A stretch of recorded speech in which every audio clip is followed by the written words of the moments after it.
असम में बाढ़ से हाहाकार, अब तक 75 लोगों की मौत, 45,000 हेक्टेयर फसल बर्बाद, नदियां उफान पर, गांव जलमग्न। देश के कई राज्यों में लगातार हो रही भारी बारिश से हालात खराब हो गए हैं। असम में बाढ़ से अब तक 75 लोगों की मौत हो चुकी है। वहीं ओडिशा में बाढ़ के खतरे को देखते हुए 1 लाख से ज्यादा लोगों को सुरक्षित जगहों पर पहुंचाया जा रहा है। हिमाचल प्रदेश और उत्तराखंड में भारी बारिश के कारण कई जगह भूस्खलन हुआ, जिसके कारण सड़कें बंद हो गई हैं और लोगों की आवाजाही ठप हो गई है। खराब मौसम की वजह से 4 धाम यात्रा भी फिलहाल रोक दी गई है। असम, ओडिशा, हिमाचल प्रदेश और उत्तराखंड में बाढ़ और भूस्खलन से हजारों लोग प्रभावित हुए हैं। वहीं बड़ी संख्या में लोग राहत शिविरों में रहने को मजबूर हैं। प्रशासन, एनडीआरएफ और अन्य बचाव एजेंसियां लोगों को सुरक्षित निकालने और राहत पहुंचाने के काम में लगातार जुटी हुई हैं।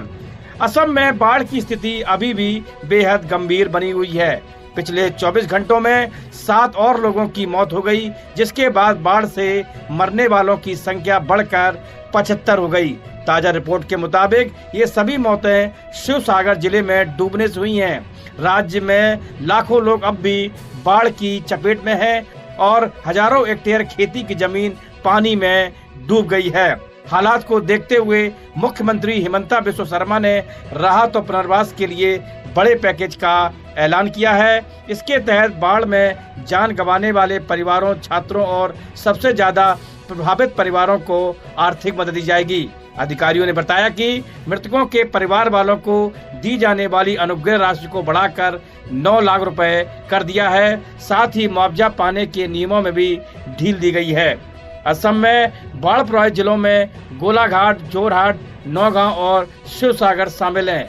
4 जिलों में कुल 354 राहत शिविर और राहत वितरण केंद्र भी चल रहे हैं, जहां विस्थापित हुए 37,724 लोगों को आश्रय और मदद दी जा रही है। सेना, NDRF, SDRF, fire and emergency services, Assam police द्वारा बचाव और राहत कार्य किए जा रहे हैं, जबकि बाढ़ के पानी ने कई जिलों में तटबंधों, सड़कों, पुलों और अन्य सार्वजनिक बुनियादी ढांचों को भारी नुकसान पहुंचाया है। असम के मुख्यमंत्री हिमंता बिस्वा शर्मा ने कहा कि अब बाढ़ का पानी धीरे धीरे कम हो रहा है, इसलिए सरकार का पूरा ध्यान राहत के बाद बहाली और पुनर्वास पर है। उन्होंने बताया कि बाढ़ के दौरान सुरक्षा के लिए कई इलाकों की बिजली बंद कर दी गई थी।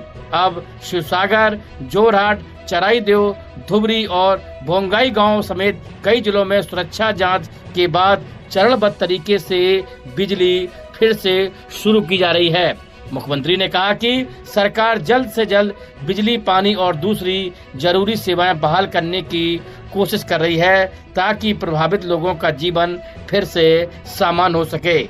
उन्होंने यह भी कहा कि बाढ़ के बाद पुनर्वास को सबसे ज्यादा प्राथमिकता दी जाएगी और जिन स्कूलों व सरकारी स्कूलों को नुकसान पहुंचा है, उनकी जल्द मरम्मत कराई जाएगी।